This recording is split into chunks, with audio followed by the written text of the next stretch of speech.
I got a garbage there. Let me move that. Y'all probably don't want to be staring at garbage.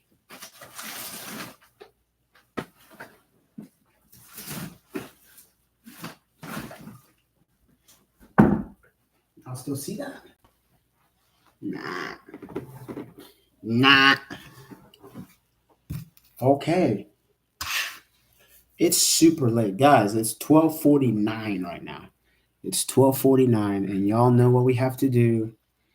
We haven't done our reading yet, so that's exactly what we are doing right here. So this is day 2, guys. New Testament. We finished the Old Testament 3 days ago. We're into the New Testament now, and so day 1 we read Matthew chapter 1 all the way to chapter 18. Let me take this thing off. So yeah, we went from Matthew 1 to 18, and make sure y'all go tune into day 1. There's a lot I wrote down. There's a lot of references that I was able to write down.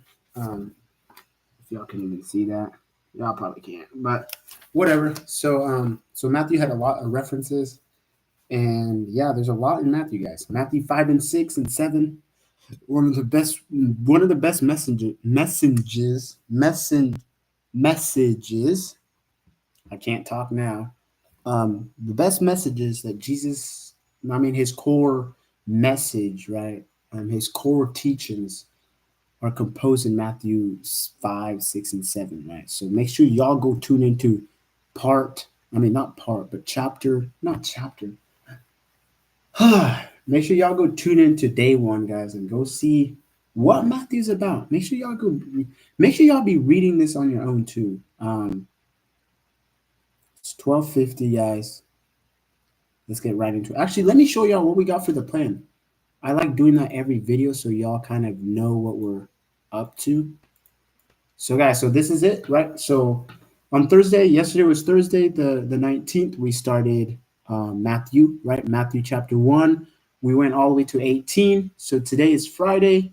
We got Matthew 19. We're going to be finishing Matthew, guys. We're going to be finishing the book of Matthew, and then we're going to jump into Mark 1 to 5. So that's exactly what we got today. Matthew 19.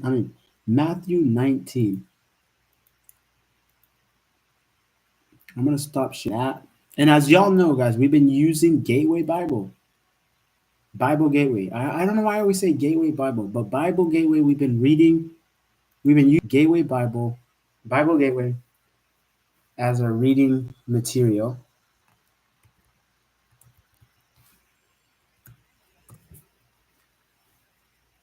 So that's what we have. And I'm going to try to eat some food too, guys.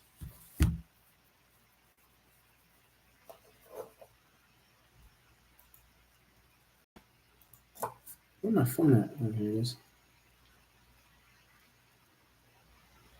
I'm going to try and eat some food as I'm reading. And if I'll wait. But we'll see.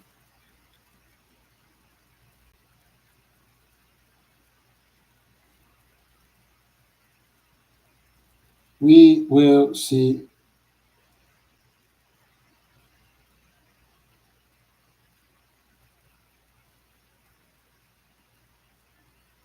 Okay.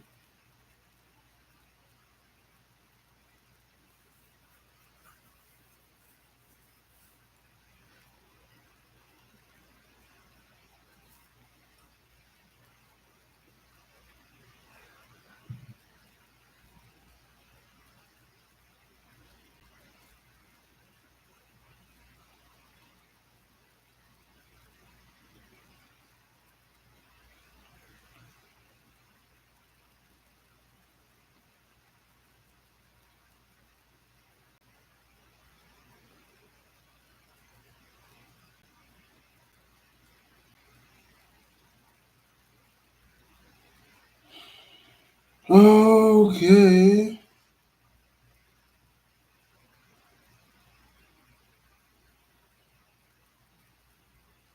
Bet.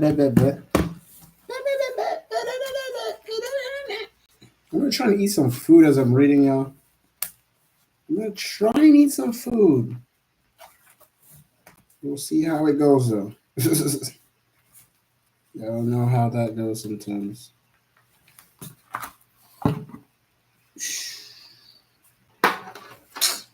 Back with it at Chipotle, guys. Put a thumbs up in the chat if y'all like Chipotle. But let's get right into it. So Matthew chapter 19. I don't know how long I'm going to be reading for. Probably read till 3 a.m. Yeah. But you know what we have to do. Mm, mm, mm, mm, mm. Mm.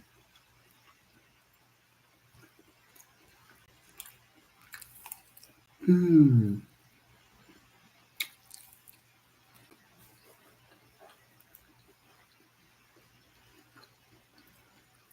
Okay.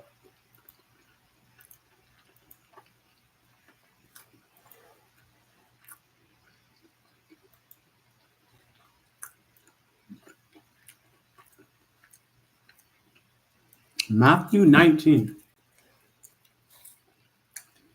Now, when Jesus had finished these sayings, he went away from Galilee and entered the region of Judea beyond the Jordan.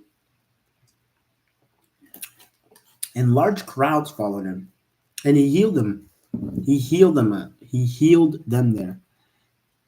And Pharisees came up to him and tested him by asking, "Is it lawful to divorce one's wife for any cause?" He answered, "Have you not read that he who created them from the beginning made them male and female, and said, therefore a man shall leave his father and his mother and hold fast to his wife, and the two shall become one flesh? So they are no longer two, but one flesh. What therefore God has joined together, let not man separate." They then said to him, "Why then did Moses command one to give a certificate of divorce and to send her away?" Huh. He said to them, "Because of your hardness of heart, Moses allowed you to divorce your wives, but from the beginning it was not so.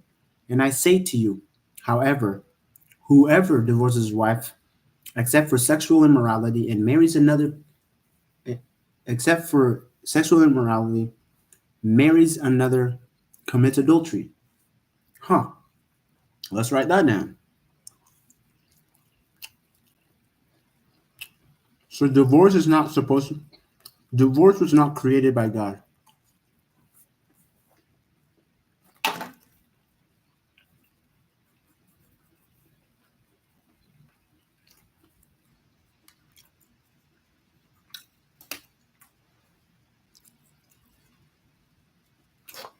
Then the disciples said to him, "If such is the case of a man with his wife, it is better not to marry." But he said to them, "Not everyone can receive this saying, but only those to whom it is given. For there are eunuchs who have been so from birth, and there are eunuchs who have been made eunuchs by men, and there are eunuchs who have made themselves eunuchs for the sake of the kingdom of heaven. Let the one who is able to receive this receive it." Interesting.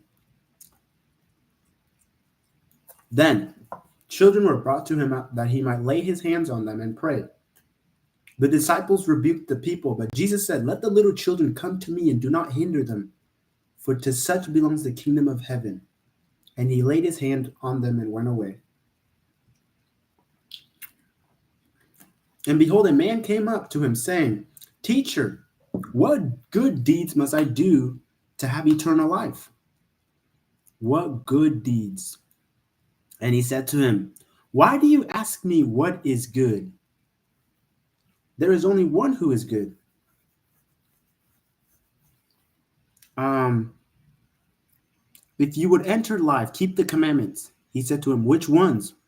And Jesus said, "You shall not murder, you shall not commit adultery, you shall not steal, you shall not bear false witness, honor your father and your mother, you shall love your neighbor as yourself." The young man said to him, all these I've kept. Why? What do I still lack?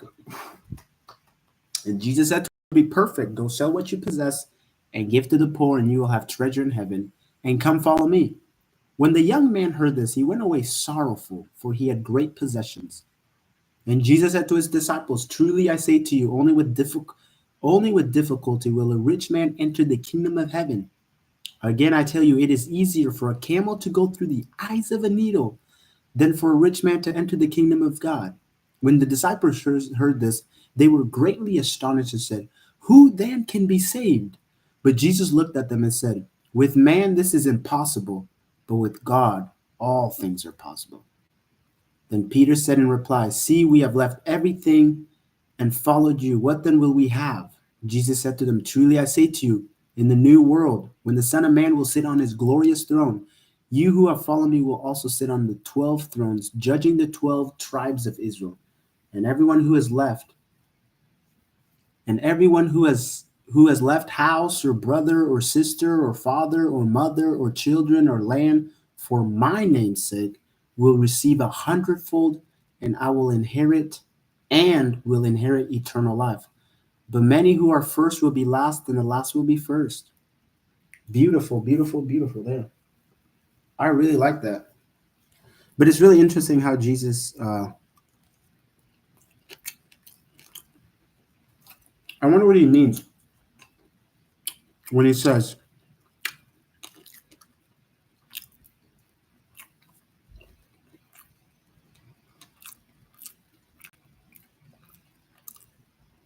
but Jesus,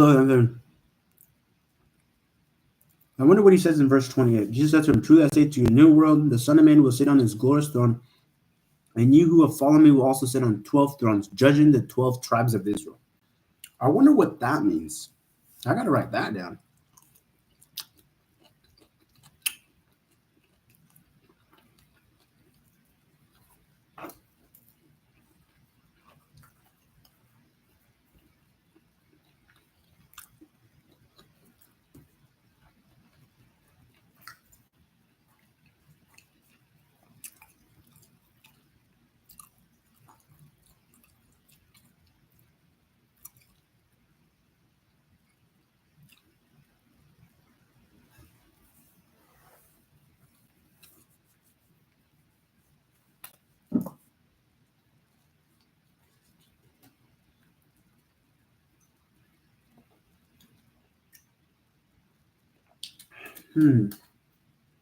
That's really interesting. Let's go verses 16 to 22. And then let's go 19. Let's go 23 to 29. All right, so that was Matthew 19. Matthew 20.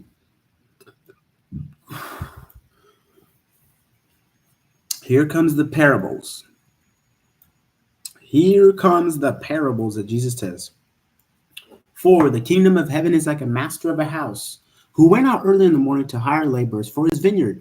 After agreeing with the laborers for a denarius a day, he sent them into his vineyard.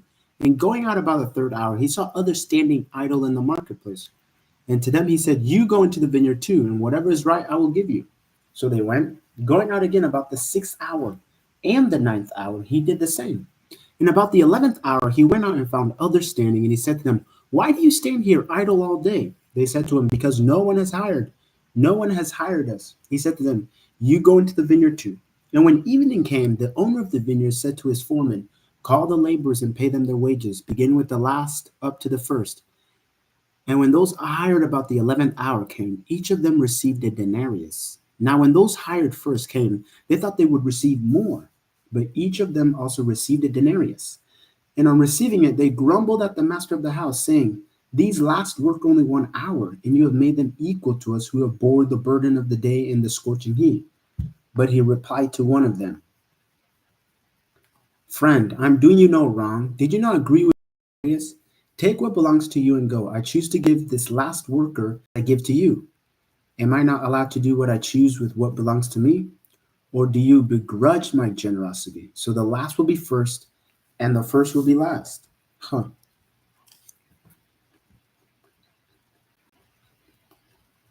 Interesting.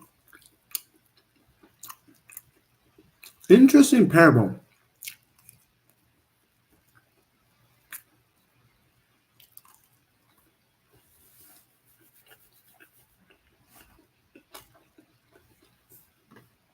Let's continue here.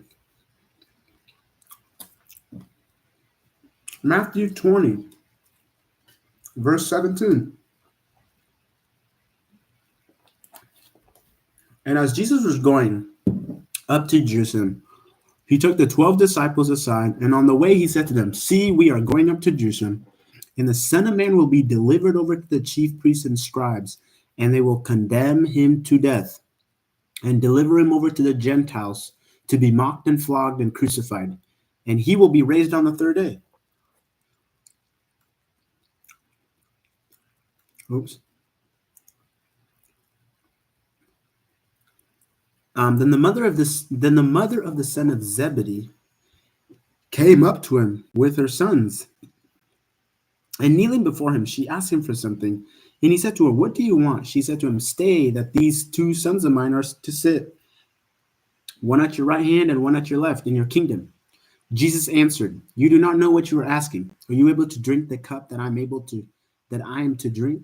They said to him, we are able. He said to them, you will drink my cup, but to sit on my right hand and on my left, it is not mine to grant, but it is for those for whom it has been prepared by my Father. Um, and when the 10 heard it, they were indignant, indignant at the two brothers.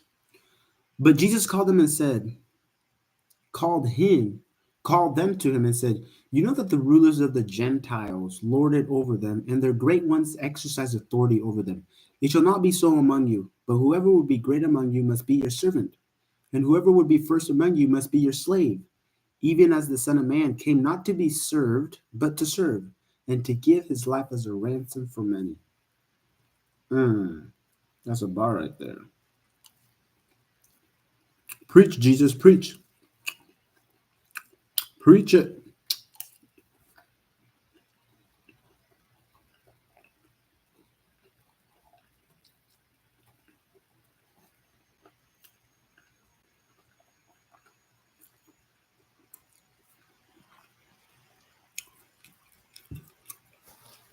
And as they went out of Jericho, a great crowd followed him. And behold, there were two blind men sitting by the roadside. And when they heard that Jesus was passing by, they cried out, Lord, have mercy on us, son of David. The crowd rebuked them, telling them to be silent, but they cried out all the more, Lord, have mercy on us, son of David. And stopping, Jesus called them and said, what do you want me to do for you? They said to him, Lord, let our eyes be open. And Jesus, in pity, touched their eyes, and immediately they recovered their sight and followed him. Beautiful, beautiful.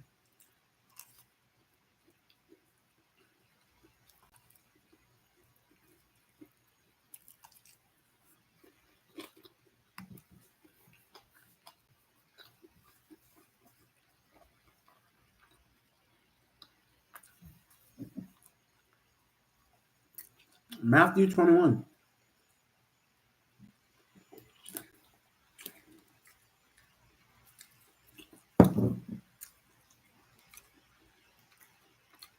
Now, when they drew near to Jerusalem and came to Bethphage, to the Mount of Olives, then Jesus sent two disciples, saying to them, go into the village in front of you, and immediately you will find a donkey tied and a colt with her.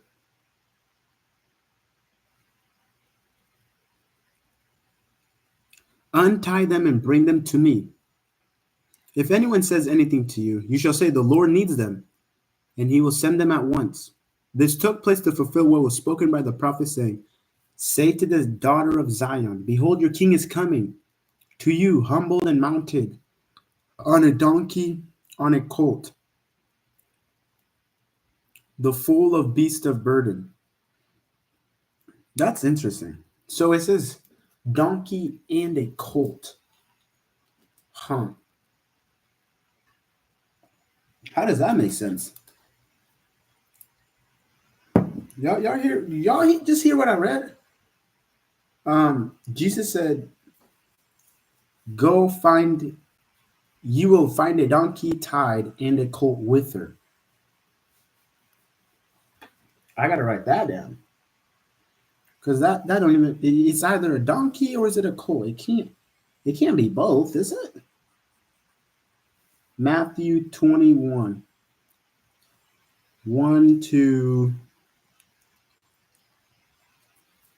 5.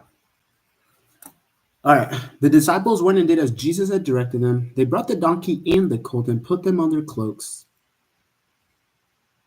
Put them their put on them their cloaks, and he sat on them. Most of the crowd spread their cloaks on the road, and others cut branches from the trees and spread them on the road.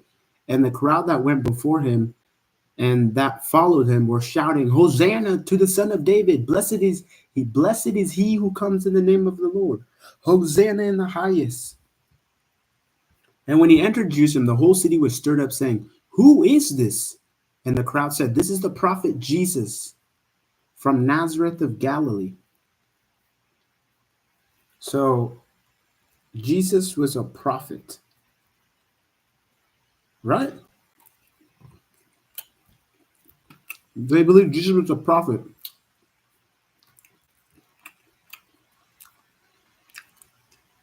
but he was more than a prophet.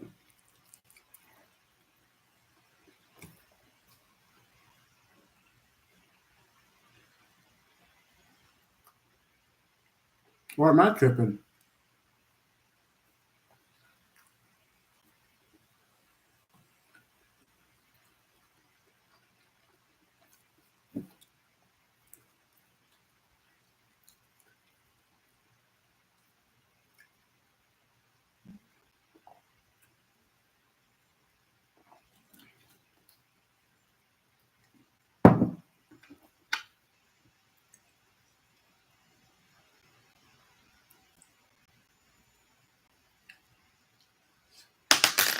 All right, verse 12.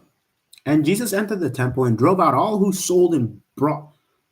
Wait, and Jesus entered the temple and drove out all who sold and bought in the temple. He overturned the tables of the money changers and the seats of those who sold pigeons. He said to them, "It is written, my house shall be called a house of prayer, but you make it a den of robbers."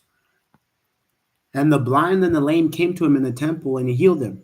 But when the chief priests and the scribes saw the wonderful things that he did, and the children crying out in the temple, "Hosanna to the Son of David," they were indignant. And they said to him, "Do you hear what they are saying?" And Jesus said to them, "Yes, have you never read? Out of the mouth of infants and nursing babes, you have prepared a praise." And leaving them, he went out of the city to Bethany and lodged there.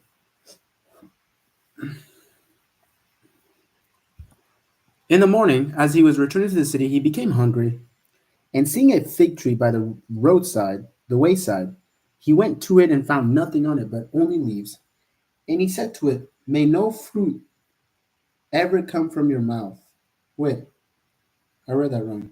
And seeing a fig tree by the roadside, he went to it and found nothing on it but only leaves. And he said to it, "May no fruit ever come from you again." And the fig tree withered at once.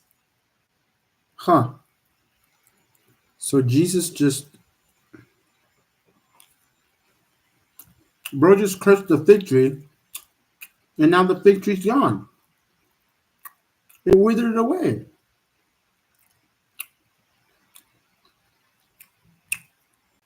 Huh.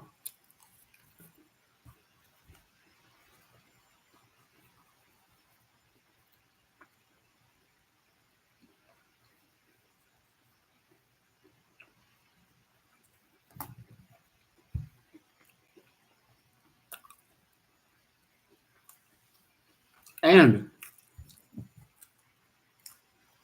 when the disciples saw it, they were marveled, saying, "How did the fig tree wither at once?" And Jesus said to them, truly I say to you, if you have faith and do not doubt, you will not only do what has been done to the victory, but even if you say to this mountain, be taken up and thrown into the sea, it will happen. And whatever you ask in prayer, you will receive if you have faith.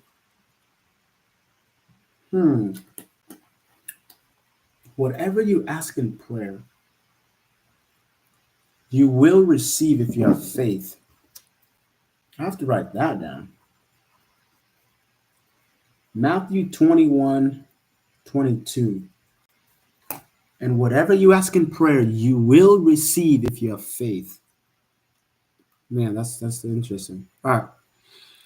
And when he entered the temple, the chief priests and the elders of the people came up to him as he was teaching and said, by what authority are you doing these things, and who gave you this authority? And Jesus answered them, I also will ask you one question. And if you tell me the answer, then I also will tell you by what authority I do these things. Um, the baptism of John, from where did it come from? From heaven or from man? And they discussed among themselves, saying, if we say from heaven, he will say to us, why then did you not believe him? But if we say from man, we are afraid of the crowd, for they all hold that John was a prophet. So they answered Jesus, we do not know. And he said to them, neither will I tell you by what authority I do these things. Interesting. What do you think? A man who had two sons, he went to the first and said, son, go work in the vineyard today. And he answered him, I will not. But afterward he changed his mind and went. And he went to the other son and said the same. And he answered, I go, sir, but did not go. Which of the two did the will of his father? They said, the first son. Jesus said to them, truly I say to you, the tax collectors and the prostitutes go into the kingdom of God before you. For John came to you in the way of righteousness, and you did not believe him. But the tax collectors and the prostitutes believed in him. And even when you saw it, you did not afterward change your minds and believe him. That's interesting. Jesus, like, the tax collectors and prostitutes are going to make it in before you guys. Interesting, interesting. These parables are interesting. So, verse 33. Here now, another parable. There was a master of a house who planted a vineyard and put a fence around it and dug a winepress in it and built a tower and leased it to tenants and went into another country. When the season for fruit drew near, he sent his servants to the tenant to get his fruit, And the tenant took his servants and beat one, killed another, and stoned another. Again, he sent other servants, more than the first, and they did the same to them. Finally, he sent his son to them, saying, they will respect my son. But when the tenants saw the son, they said to themselves, this is the heir. Come, let us kill him and have his inheritance. Then they took him, threw him out of the vineyard, and killed him. When therefore the owner of the vineyard comes, what will he do to those tenants? They said to him, he will put those wretches to a miserable death and let out the vineyard to other tenants who will give him the fruits in their seasons. Jesus said to them, have you never read in the scriptures, the stone that the builders reject has become the cornerstone? This was the Lord's doing, and it is marvelous in our eyes.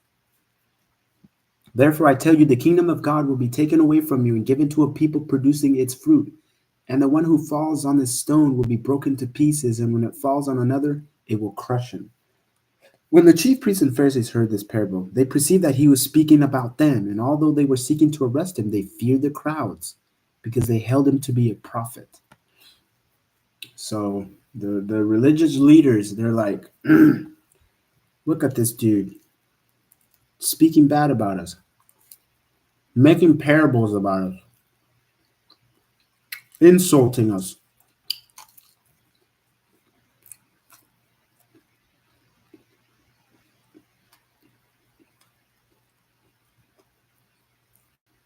So, but they couldn't do anything because the crowd, which like Jesus has such a big following.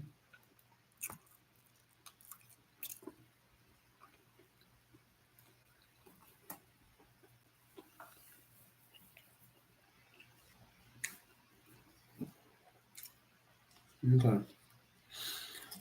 Matthew 22.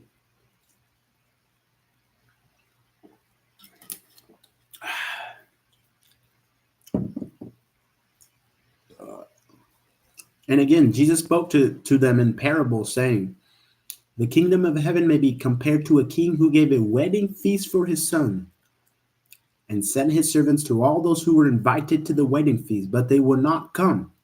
Again, he sent other servants saying, tell those who are invited, see, I have prepared my dinner, my oxen and my fat calves have been slaughtered, and everything is ready. Come to the wedding feast. But they paid no attention and went off, one to his farm, another to his business, while the rest seized his servants, treated them shamefully, killed them. The king was angry, and he sent his troops and destroyed those murderers and burned their cities. Then he said to his servants, the wedding feast is ready, but those invited were not worthy. Go therefore to the main roads and invite to the wedding feast as many as you find.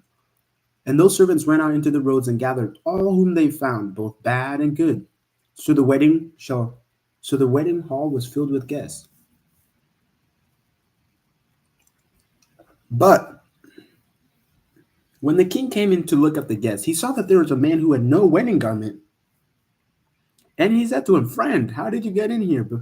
How did you get in here without a wedding garment? And he said, and he was speechless. And the king said to his attendants, bind him hand and foot, cast him into the outer darkness. In that place there will be weeping and gnashing of teeth. For many are called, but few are chosen. Huh.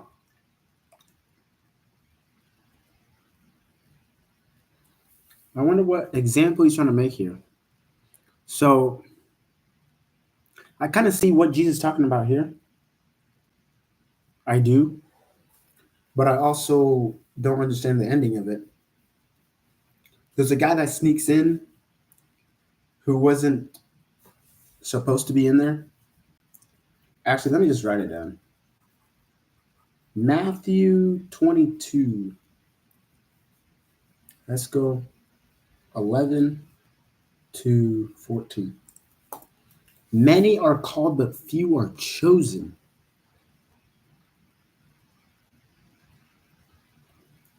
Interesting.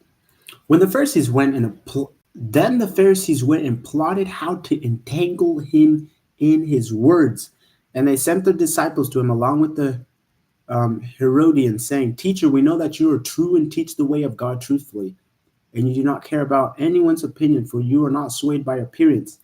Tell us then, what do you think? Is it lawful to pay taxes to Caesar or not?" But Jesus, aware of their malice, said, "Why put me to the test, you hypocrites? Show me the coin for the tax." And they brought him a denarius. And Jesus said to them, "Whose likeness and inscription is this?" They said, "Caesar's." Then he said to them, "Therefore, render to Caesar the things that are Caesar's, and to God the things that are God's." When they heard it, they were marveled, and they left him and went away. Like always, man, they're always trying to trap Jesus. They really are. And Jesus always points it back at them in some way. Let's keep going here. The same day, the Sadducees came to him, who say that there is no resurrection. The same Sadducees came to him, who said that there is no resurrection, and they asked him a question, saying, "Teacher, Moses said if a man dies having no children, his brother must marry the widow and raise up offspring for his brother. Now, there were 7 brothers among us. The first married and died, and have no offspring, left to his wife to his brother. So to the second and third, down to the 7th. After them, all the women died. In the resurrection, therefore, of the 7, whose wife will she be? For they all had her." Interesting question. But Jesus answered them, "You are wrong, because you know neither the scriptures nor the power of God.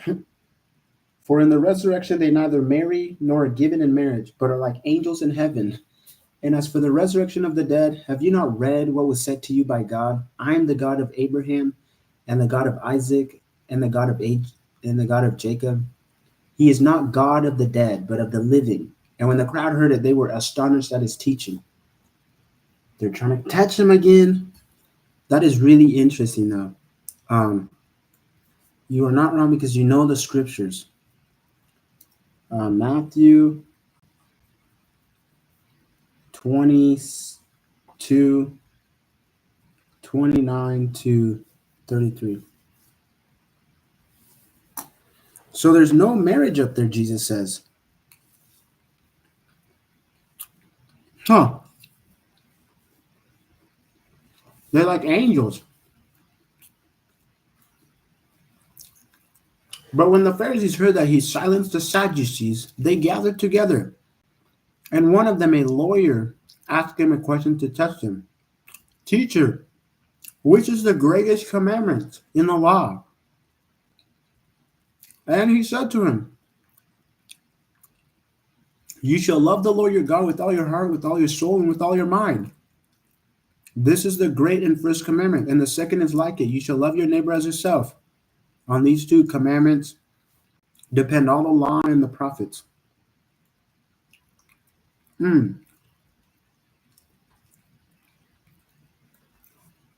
Now, while the Pharisees were gathered together, Jesus asked them a question. Say, what do you think about the Christ? Whose son is he? They said to him, the son of David. He said to them, how is it that David in the Spirit called him Lord, saying, the Lord said to my Lord, sit at my right hand until I put your enemies under your feet. If then David calls him Lord, how is he his son? And no one was able to answer him, and no one was able to answer him a word. Nor from that day did anyone dare to ask him any more questions. So finally, he silenced them with this interesting question. I mean,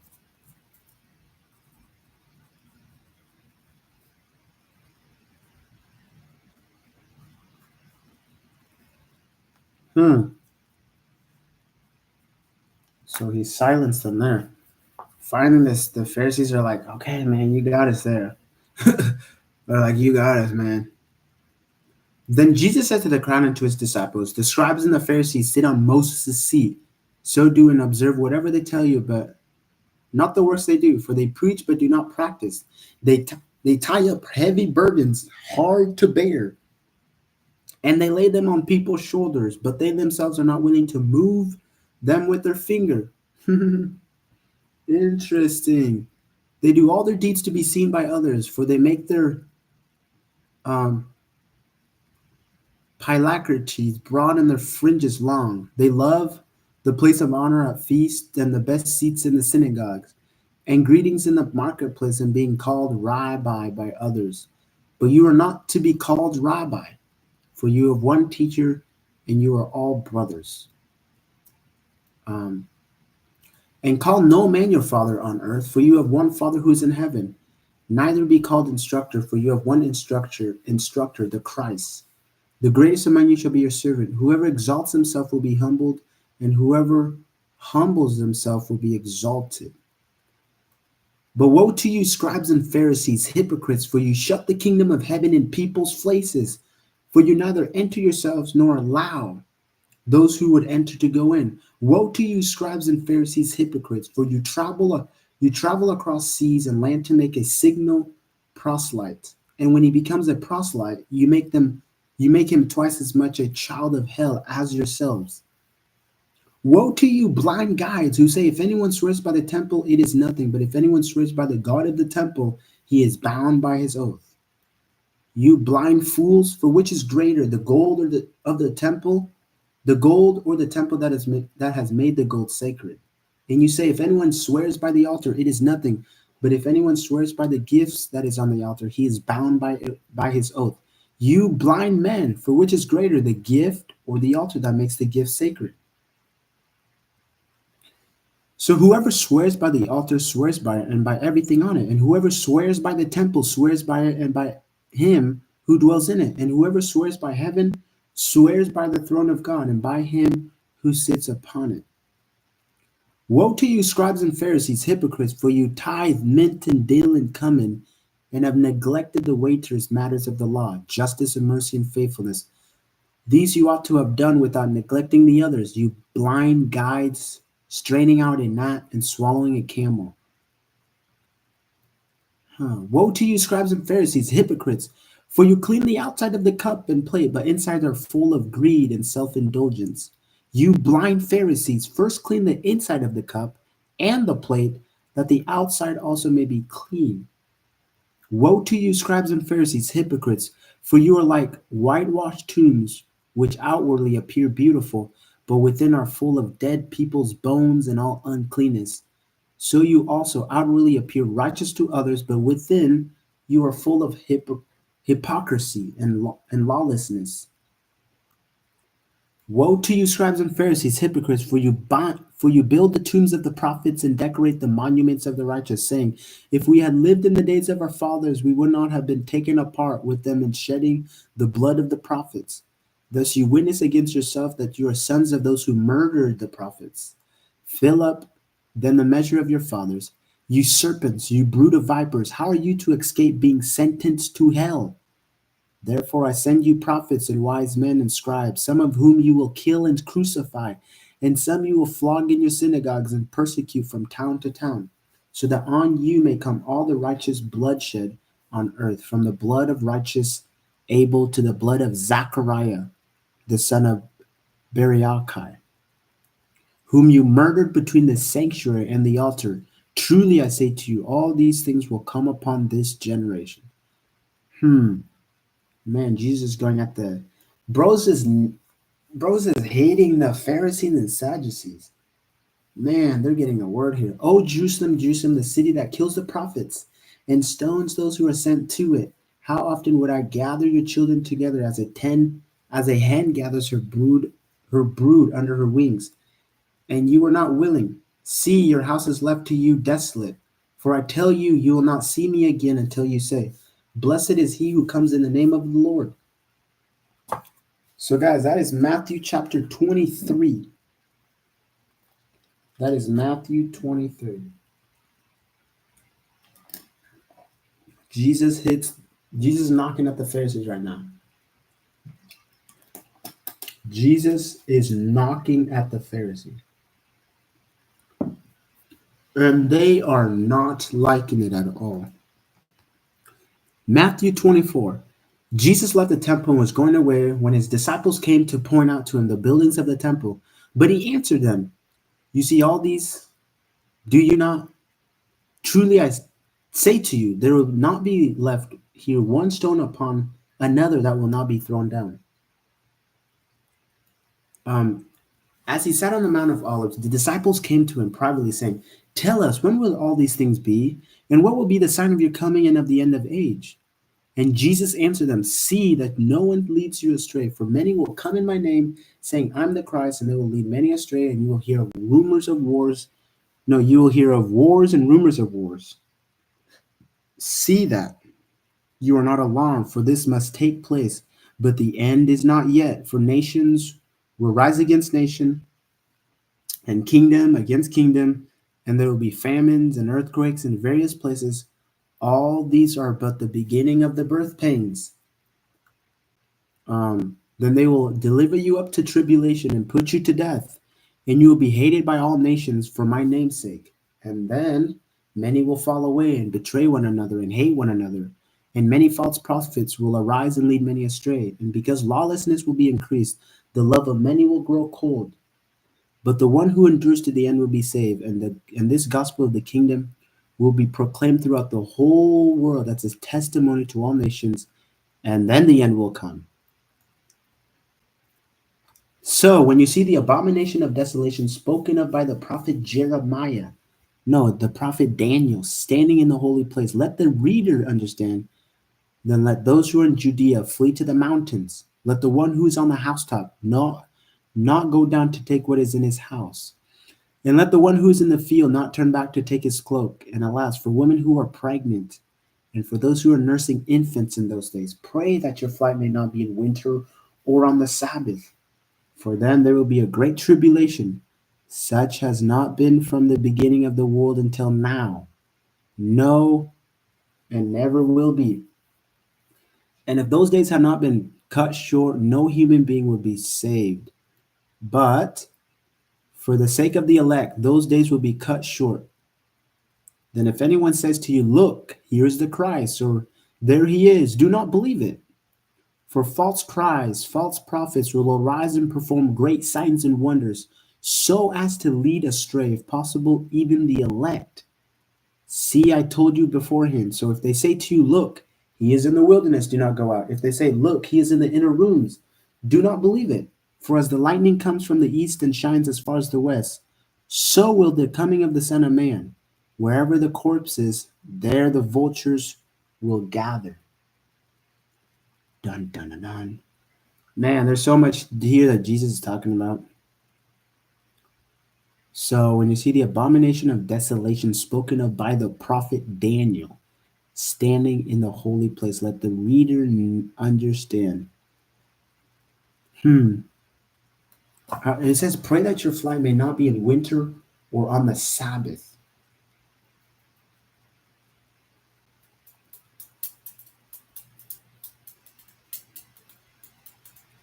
That's interesting. Matthew 24.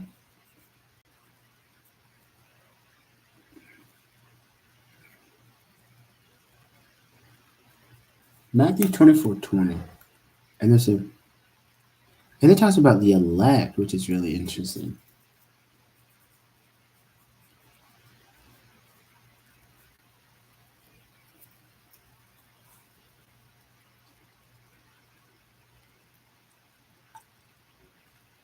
Let's go 23. Let's go 24. Let's go 24 to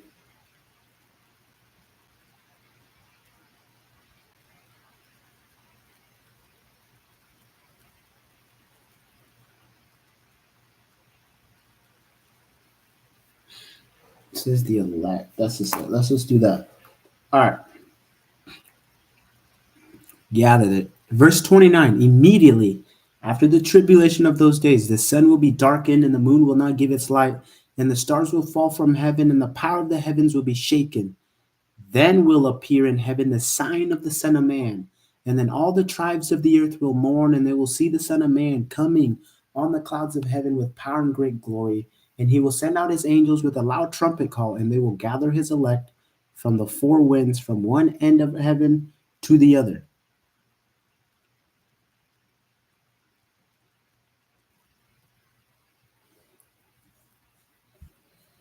Man, four winds. What does that mean, y'all?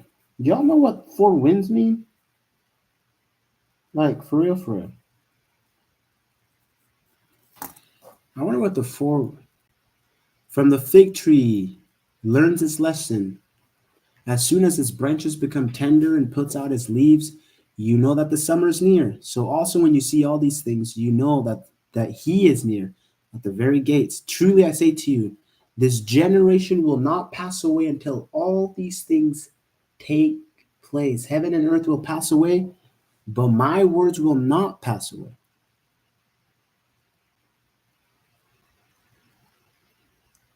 So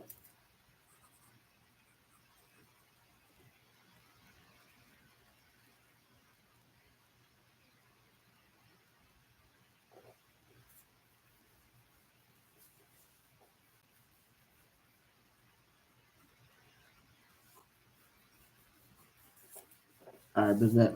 So 36. But concerning that day and hour, no one knows, not even the angels of heaven, nor the Son, but the Father only. For as were the days of Noah, so will be the coming of the Son of Man. For as in those days before the flood, they were eating and drinking, marrying and giving in marriage, until the day when Noah entered the ark, and they were unaware until the flood came and swept them all away. So will be the coming of the Son of Man. Then two men will be in the field, one will be taken, and one will be left. Two women will be grinding at the mill, one will be taken, and one left. Therefore, stay awake, for you do not know on what day your Lord is coming. But know this, that if the master of the house had known in what part of the night the thief was coming, he would have stayed awake and would not have let his house be broken into. Therefore, you also must be ready, for the Son of Man is coming at any hour you do not know. Who then is the fruitful and wise servant, whom his master has set his household to give them their food at the proper time? Blessed is that servant whom his master will find so doing when he comes. Truly I say to you, he will set him over all his possessions. But if that wicked servant says to himself, my master is delayed, and begins to beat his fellow servants and eat and drink with drunkards, the master of that servant will come on a day when he does not expect him, and at an hour he does not know, and he will cut him in pieces and put him with the hypocrites. In that place there will be weeping and gnashing of teeth.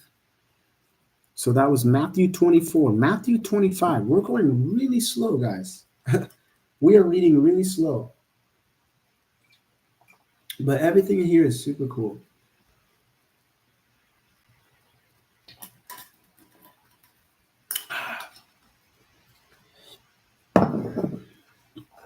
Well, let's continue here. Matthew 25. Then the kingdom of heaven will be like 10 virgins who took their lamps and went to meet the bridegroom. 5 of them were foolish and 5 were wise. For when the foolish took their lamps, they took no oil with them, but the wise took flasks of oil with their lamps. As the bridegroom was delayed, they all became drowsy and slept. But at midnight there was a cry, here is the bridegroom, come out to meet him. Then all those virgins rose and trimmed their lamps, and the foolish said to the wise, give us some of your oil, for our lamps are going out. But the wise answered, saying, since there will not be enough for us and for you, go rather to the dealers and buy for yourselves. And while they were going to buy, the bridegroom came, and those who were ready went in with him to the marriage feast, and the door was shut.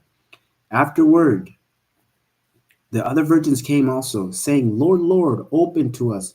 But he answered, truly I say to you, I do not know you. Watch therefore, for you know neither the day nor the hour. Um, for it would be like a man going on a journey who calls his servants and to entrust to them his property. To one he gave 5 talents, to another 2, to another 1, to each according to his ability. Then he went away. He had received the 5 talents. He who had received the 5 talents went at once and traded them and made 5 talents more. So also he who had 2 talents made 2 talents more. But he who had received the 1 talent went and dug in the ground and hid his master's money. Now, after a long time, the master of those servants came and settled accounts with them. And he who had received the 5 talents came forward, bringing 5 talents more, saying, Master, you delivered to me 5 talents. Here I have made 5 talents more. His master said to him, well done, good and faithful servant. You have been faithful over a little. I will set you over much. Enter into the joy of your master. And he also, who had the 2 talents, came forward, saying, Master, you delivered me 2 talents here. I have made 2 talents more. His master said to him, well done, faithful servant. You have been faithful over a little. I will set you over much. Enter the joy of your master. He also, who had received the 1 talent, came forward, saying, Master, I knew you to be a hard man, reaping where you did not sow and gathering where you scattered no seed. So I was afraid, and I went and hid your talent in the ground. Here, you have what is yours. But his master answered him, you wicked and slothful servant. You knew that I reap where I had not sown and gather where I scattered no seed. Then you ought to have invested my money with the bankers, and at my coming I should have received what was my own interest. So take the talent from him and give it to the one who has 10 talents. For to everyone who has will be given, and he will have an abundance. But from the one who has not, even what he has will be taken away. And cast the worthless servant into the outer darkness. In that place there will be weeping and gnashing of teeth. That's interesting, y'all. This parable is super interesting. I don't even know what it's, especially the ending, y'all.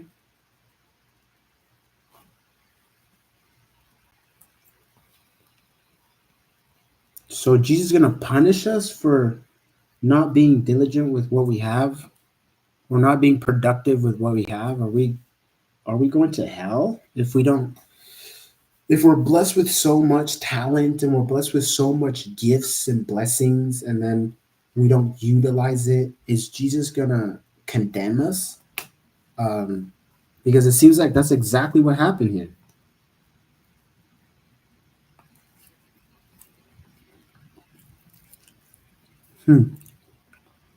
But let's keep going.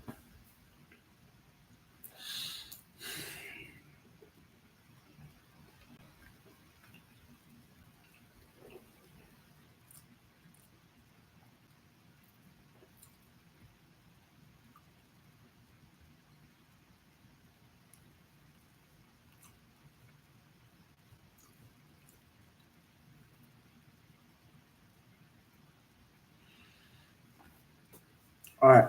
When the Son of Man comes in his glory and all the angels with him, then he will sit on this glorious throne.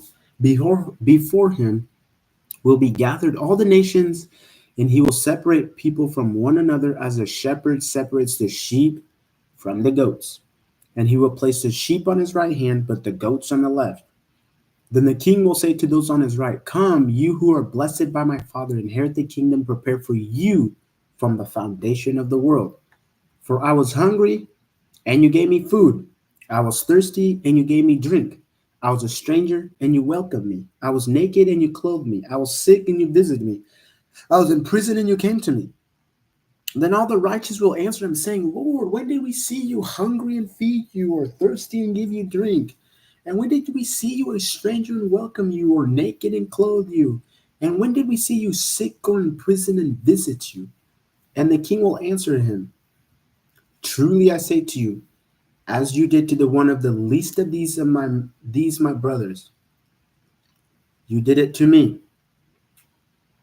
Then he will say to those on his left, "Depart from me, you cursed, into the eternal fire prepared for the devil and his angels. For I was hungry, and you gave me no food. I was thirsty, and you gave me no drink. I was a stranger, and you did not welcome me. Naked, and you did not clothe me. Sick and in prison, and you did not visit me." And they also will answer, "Lord, when did we see you hungry or thirsty or a stranger or naked or sick or in prison and did not minister to you?" Then he will answer them, saying, "Truly I say to you, as you did not do it to the one of the least of these, you did not do it to me." Then these will go away into eternal punishment, but the righteous into eternal life. That's heavy, y'all. That's really heavy. If you take Jesus' teachings literally and you actually take it to heart, guys, like that is really heavy because Jesus is emphasizing on he emphasizes on us, like helping those who are in need. Um, you feel me? Like it doesn't you don't have to give them everything that they need, but like you get what I'm saying? Like give them something, man. Just help those who are in need, man. Um, and he really emphasizes on it in this parable because he's like, if you do it to the least of this, my brothers, if you do it to the least of the people you see, right, the homeless, people in poverty, people who don't have water, people who don't have food, children, you get what I'm saying, who aren't healthy, like if you do it to the least, if you do it to those who aren't in the same status as you, like you're doing it to God, right? You're doing God's work. And I have to write that whole story up because it speaks volume, because it speaks who Jesus is. It really does. Um, let's go 25. Let's go 31 to 46.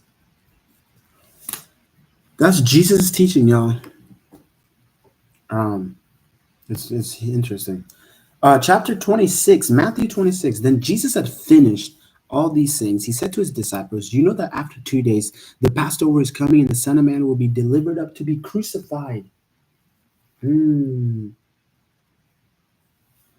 Then the chief priests and the elders of the people gathered in the palace of the high priest, whose name was Caiaphas, and plotted together in order to arrest Jesus by stealth and kill him. But they said, "Not during the feast, let there be an uproar among the people." Now, when Jesus was at Bethany in the house of Simon the leper, a woman came up to him with an alabaster flask of very expensive ointment, and she poured it on his head as he reclined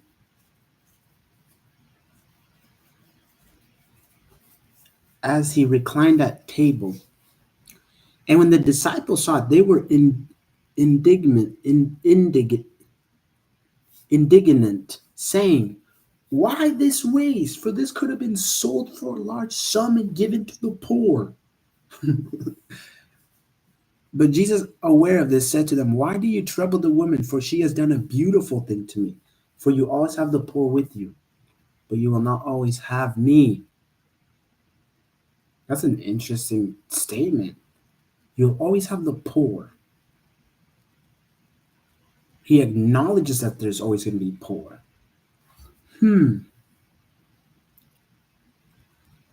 But you won't always have the Son of Man, the Son of God in your presence. Um, 4, you always have the poor with you, but you will not always have me, right? And pouring this ointment on my body, she has done it to prepare me for my burial. Truly I say to you, wherever this gospel is proclaimed in the whole world, what she has done will also be told in memory of her. Hmm. Then one of the 12, whose name was Judas Iscariot, went to the chief priests and said, "What will you give me if I deliver him over to you?" And they paid him 30 pieces of silver. And from that moment, he sought an opportunity to betray him. Now, on the first day of unleavened bread, the disciples came to Jesus saying, "Where will you have us prepare for you to eat the Passover?" He said, "Go into the city to a certain man and say to him, 'The teacher says, my time is at hand. I will keep the Passover at your house with my disciples.'" And the disciples did as Jesus had directed them, and they prepared the Passover. When it was evening, he reclined at table with the 12. And as they were eating, he said, "Truly I say to you, one of you will betray me." And they were sorrowful and began to say to him, this, and they were very sorrowful and began to say to him, one after another, "Is it I, Lord?" He answered, "He who has dipped his hand in the dish with me will betray me. Then the Son of Man goes as it is written of him. But woe to that man by whom the Son of Man is betrayed. It would have been better for that man if he had not been born." Judas, who would betray him, answered, "Is it I, Rabbi?" He said to him, "You have said so." Huh. This is interesting, y'all.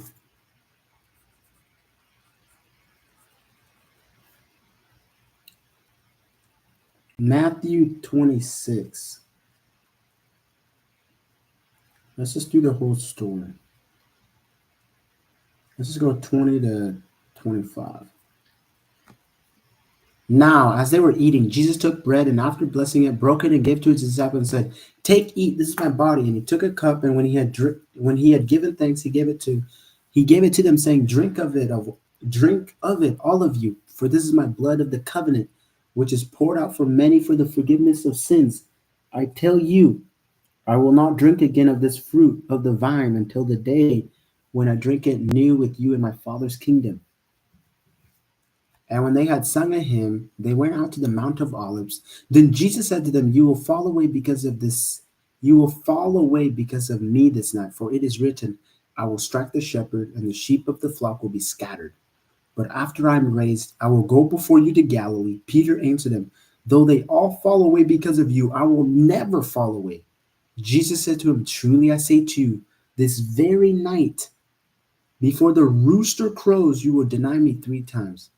Peter said to him, "Even if I must die with you, I will not deny you."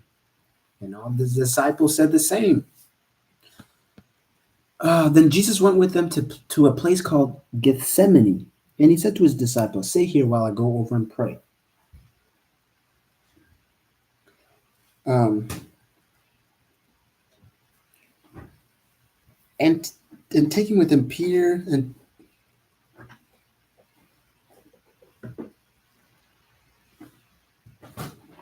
um,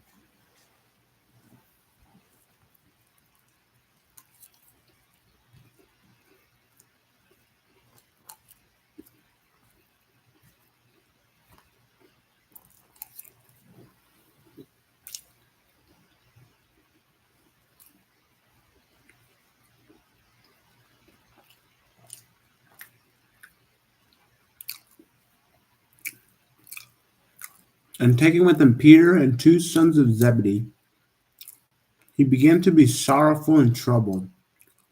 Then he said to them, "My soul is very sorrowful, even to death. Remain here and watch with me." And going a little further, he fell on his face and prayed, saying, My Father, if it be possible, let this cup pass from me. Nevertheless, not as I will, but as you will.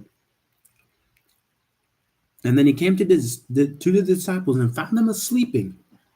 He found them sleeping, and he said to Peter, So, could you not watch with me 1 hour? Watch and pray that you may not enter into temptation. The spirit indeed is willing, but the flesh is weak.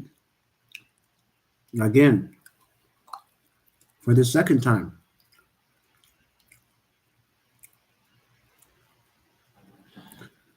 he went away and prayed, My Father, if this cannot pass unless I drink it, your will be done.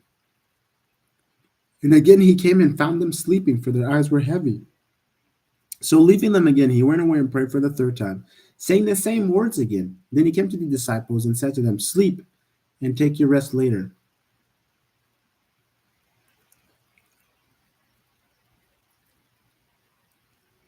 What? Sleep and take your rest later on. What does that mean? Oh, see the hour. Oh, sleep and take your rest later on. See, the hour is at hand. The Son of Man is betrayed into the hand of sinners. Rise, let us be going. See, my betrayer is at hand. Mm.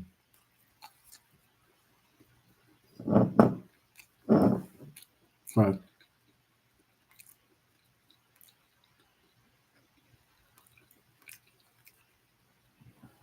While he was still speaking, Judas came, one of the 12, and with them a great crowd with swords and clubs from the chief priests and the elders of the people. Now, the betrayer had given them a sign, saying, The one I will kiss is a man. Seize him.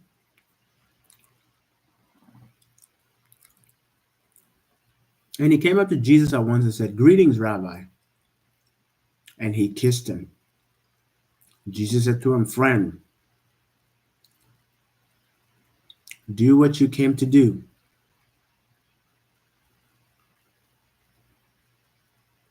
Then they came up and laid hands on Jesus and seized him.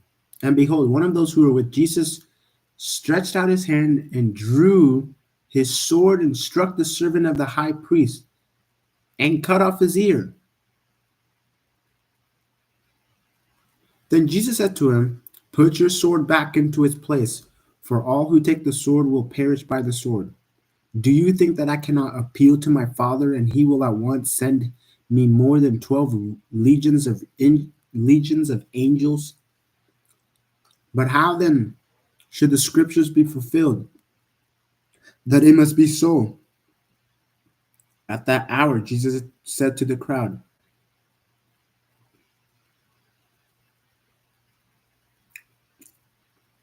Have you come out against a robber with swords and clubs to capture me? Day after day I sat in the temple teaching, and you did not seize me. But all this has taken place that the scriptures of the prophets might be fulfilled.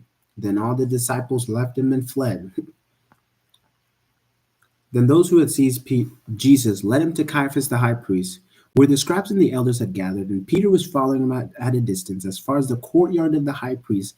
And going inside, he sat with the guards to see the end. Now the chief priests and the whole council were seeking false testimonies against Jesus that they might put him to death. But they found none. Though many false witnesses came forward, at last two came forward and said, This man said, I am able to destroy the temple of God and to rebuild it in 3 days. And the high priest stood up and said, Have you no answer to make? What is this that these men testify against you? But Jesus remained silent, and the high priest said to him, I adjure you by the living God, tell us if you are the Christ, the Son of God. Jesus said to him, You have said so.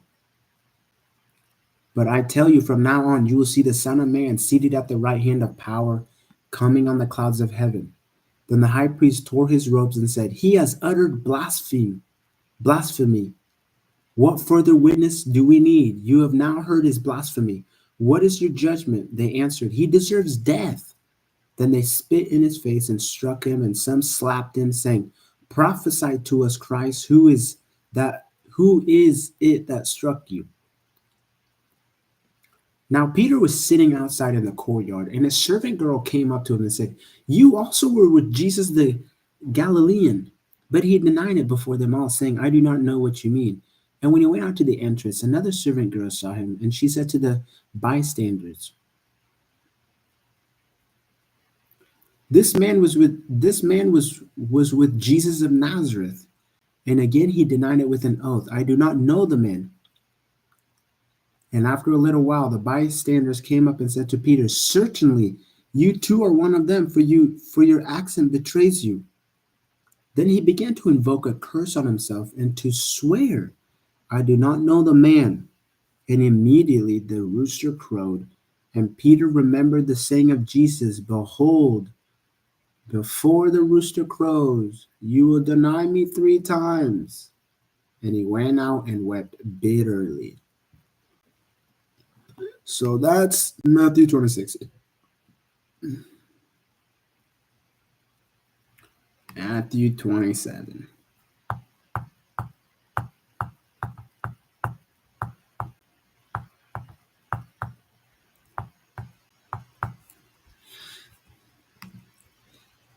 Matthew 27, yeah.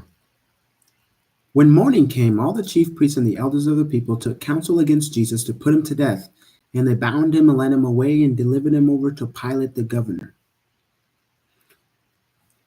Then when Judas, his betrayer, saw that Jesus was condemned, he changed his mind and brought back the 30 pieces of silver to the chief priests and the elders, saying, "I have sinned by betraying innocent blood." They said, What is that to us? See it to yourself." And throw down the pieces. Wait, saying, "I have sinned by betraying innocent blood." They said, "What is that to us? See to it yourself." And throwing down the pieces of silver into the temple, he departed. And he went and hanged himself. But the chief priests, taking the pieces of silver, said, "It is not lawful to put them into the treasury, since it is blood money." So they took counsel and bought with them the potter's field as a burial place for strangers. Therefore, that field has been called the field of blood to this day. Um, so yeah, Peter hangs himself. It's interesting.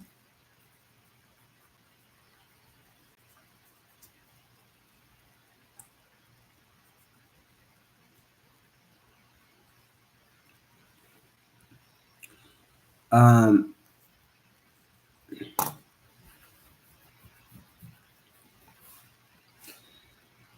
Then was fulfilled what had been spoken by the prophet Jeremiah, saying, "And they took the 30 pieces of silver, the price of him on whom a price had been set by some of the sons of Israel, and they gave them for the potter's field as the Lord directed me." Now, Jesus stood before the governor, and the governor asked him, "Are you the king of the Jews?" And Jesus said, "You have said so." But when he was accused by the chief priests and elders, he gave no answer. Then Pilate said to him, "Do you not hear how many things they testify against you?" But he gave him no answer, not even to a single charge, so that the governor was greatly amazed.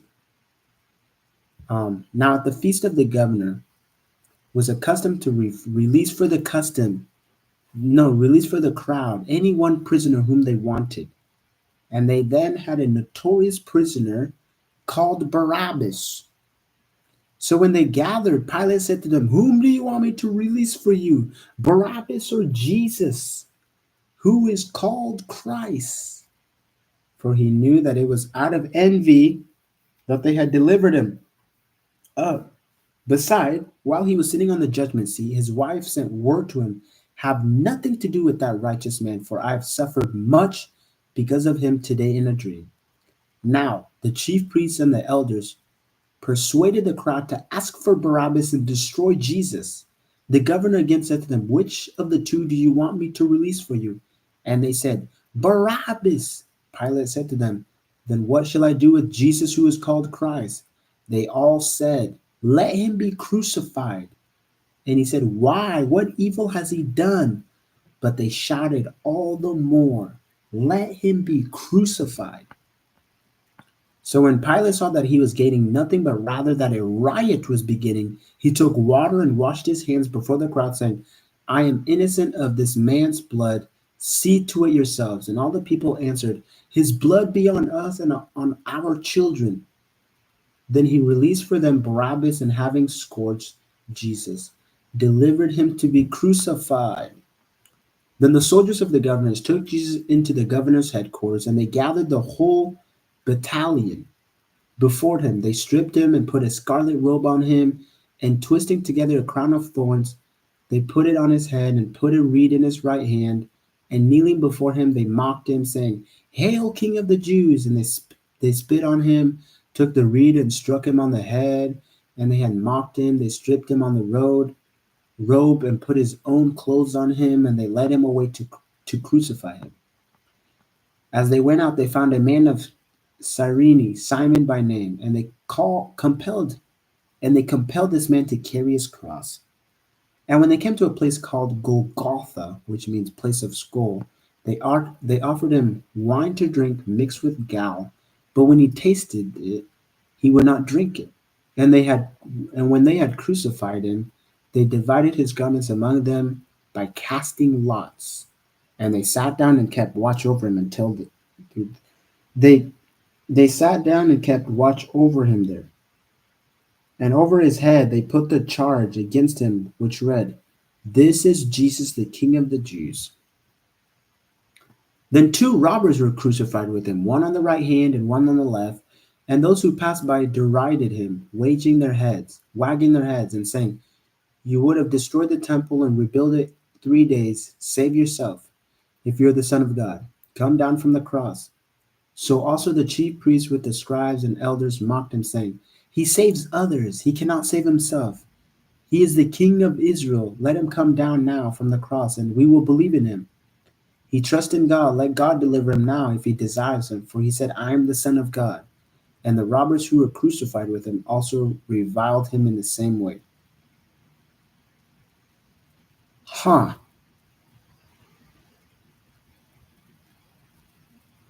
So that's interesting. Do you guys hear this? Um, it says here, the robbers who were crucified with him also reviled him. Oh my goodness, that's interesting. That's interesting.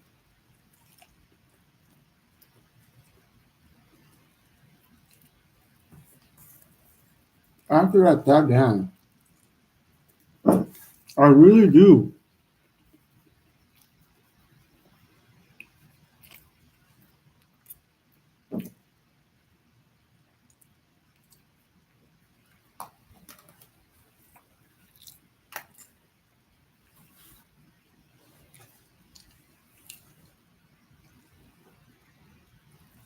Okay.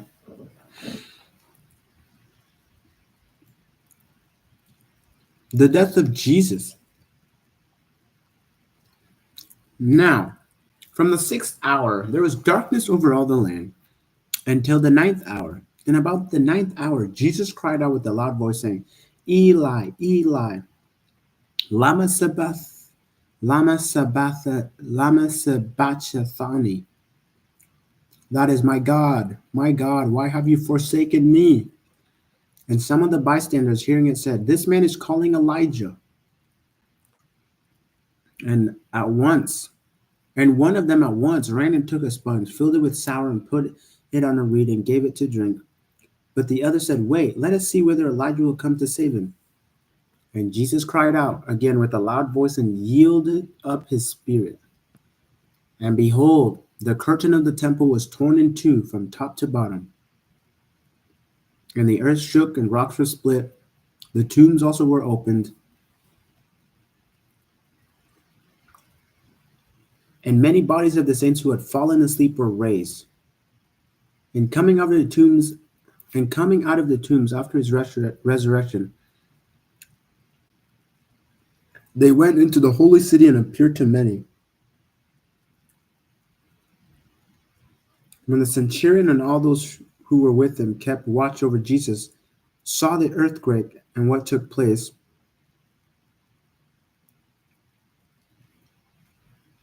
they were filled with awe and said, "Truly, this was the Son of God."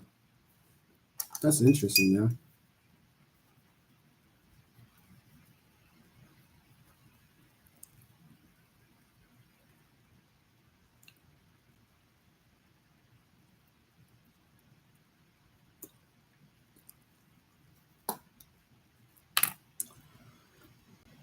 There was also many women there. They're looking on from a distance who had followed Jesus from Galilee, ministering to him.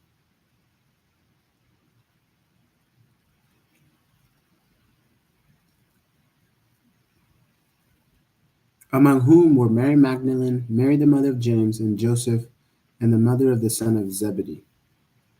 When it was evening, there came a rich man from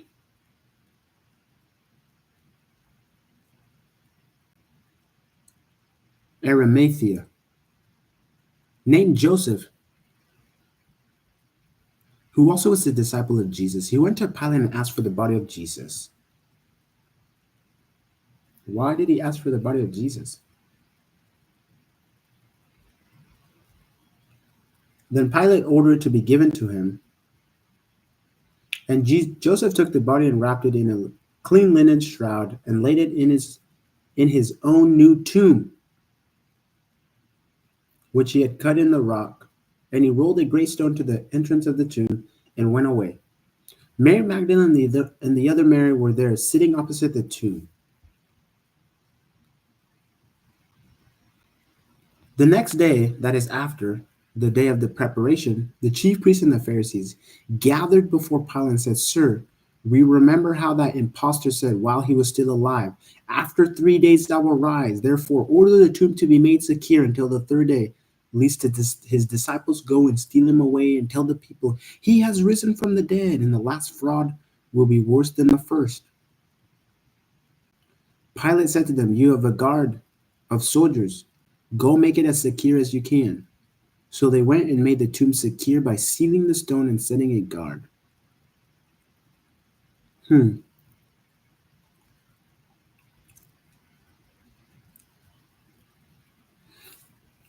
that's interesting. Matthew 27 is interesting, though. I'm telling you.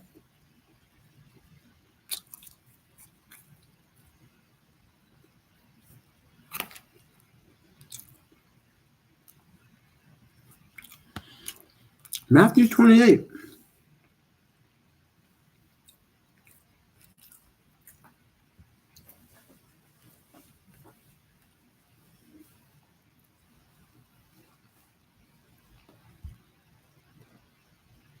Now, after the Sabbath, toward the dawn of the first day of the week, Mary Magdalene and the other Mary went to see the tomb, and behold, there was a great earthquake. For an angel of the Lord descended from heaven and came and rolled back the stone and sat on it.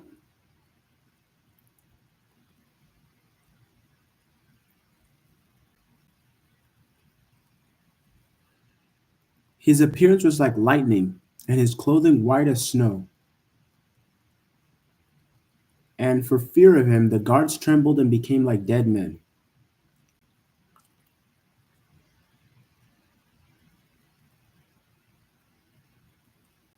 But the angels, but the angel said to the women,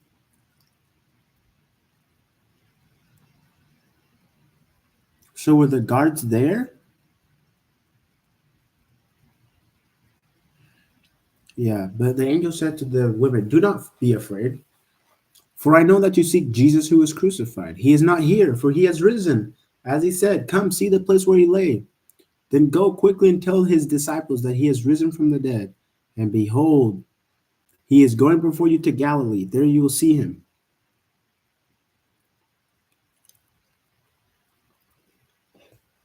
Why in Galilee?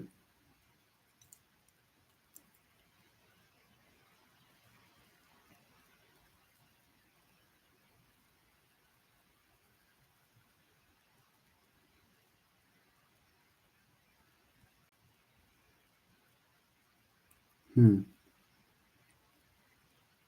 Let's write that down.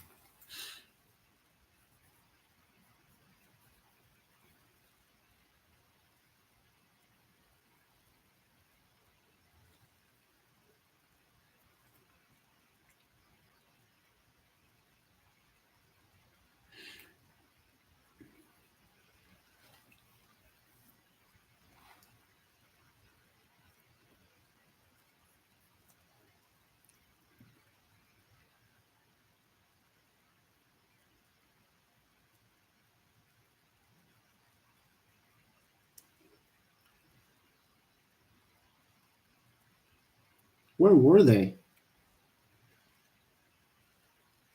Y'all know where Jesus was or where the disciples were?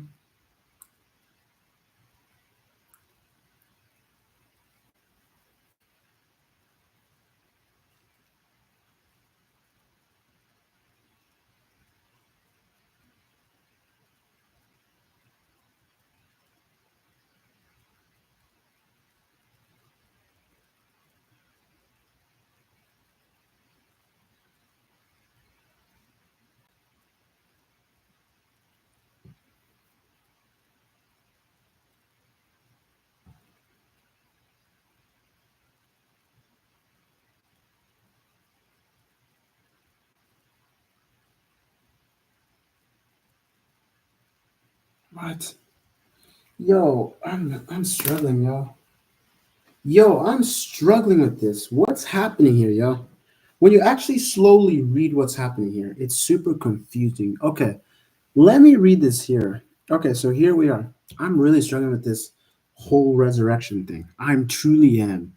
Just with reading it. Okay, so here it is. It says, okay, so Matthew 28, right? Verses 6, here it is. He is not here, right? So the angels meet Mary and Mary Magdalene and Mary, right? He is not here, for he has risen. Um, come, see the place where he lay. Wait, what?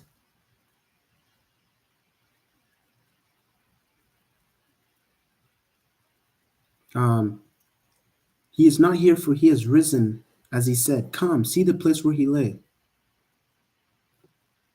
Then go quickly and tell his disciples that he has risen from the dead. And behold, he is going before you to Galilee, and there you will see him. Um, See, I've told you. So they departed quickly from the tomb with fear and great joy and ran to tell his disciples. I'm so confused. And behold, Jesus met them and said, Greetings. And they came up and took hold of his feet and worshipped him. Then Jesus said to them, Do not be afraid. Go and tell my brothers to go to Galilee, and there they will see me. Oh my goodness. Yo. Whoa, am I just tripping or does this not make sense, y'all? Am I actually tripping or does this account of Jesus meeting with Mary Magdalene not making sense? Oh my gosh, y'all. I must be tired, y'all. I mean, it's 2 a.m. I must be tired. I feel like I'm just tired that I can't see this, but this doesn't make sense. So the angel tells the women,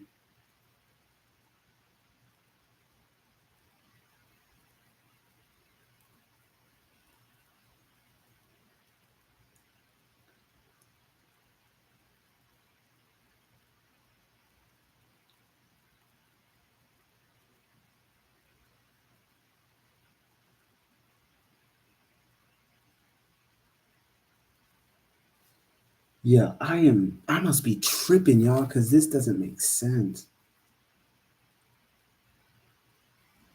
I'm gonna have to see this with fresh eyes tomorrow morning.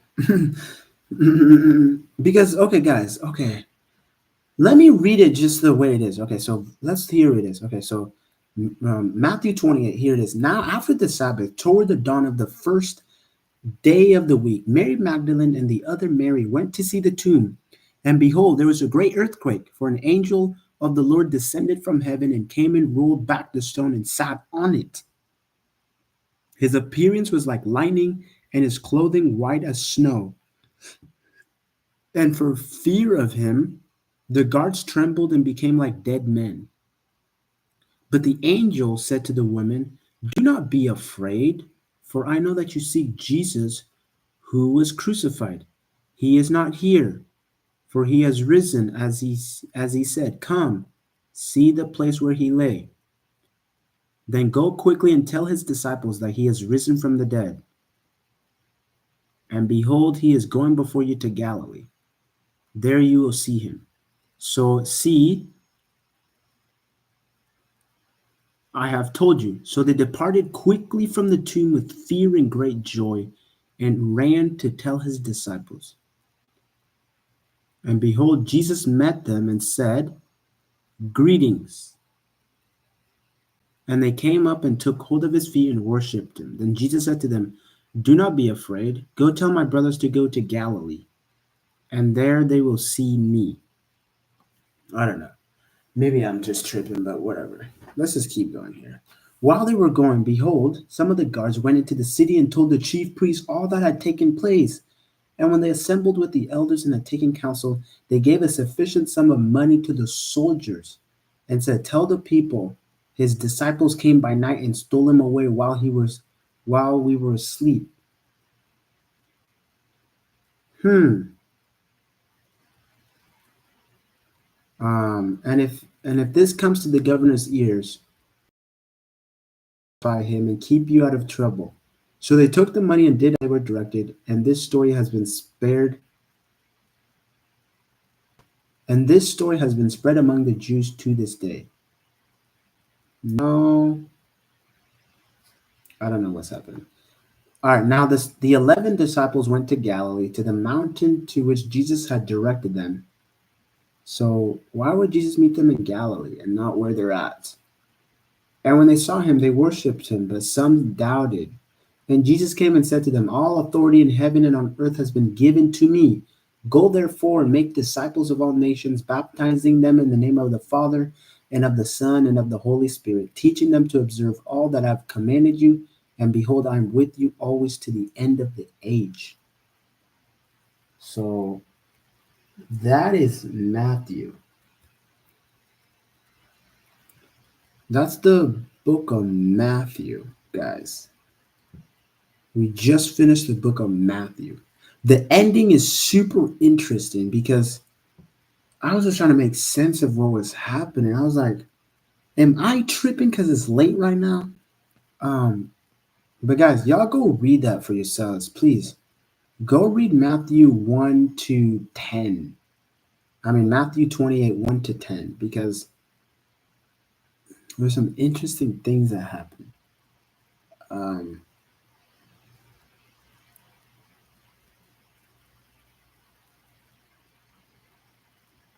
so Jesus told him to meet his disciples. So that's it, I guess. So that's the book of Matthew, guys, and I'm gonna have to stop here. Hmm, what we got tomorrow? All of Mark. Yeah, I'm gonna have to stop here because it's already 2:30. So yeah, guys. So that's the book of Matthew, and I'm gonna shorten this thing up. Um, I'm gonna shorten day 2 up. Instead of reading 5 chapters of Mark, I'm just gonna leave that for day 3. So day 3, we're gonna have Mark chapter 1 um, to Mark 1 to 16, and then we're gonna read some Luke. So that's what we're gonna do for day 3. We're gonna switch it up a little bit. The schedule's gonna get swapped up a little bit, but but Yeah, it's getting too late for me, and I need to go to sleep, y'all. I need to go to sleep. So we're just gonna stop it here. I mean, we read 9 chapters. That's not bad. 9 chapters.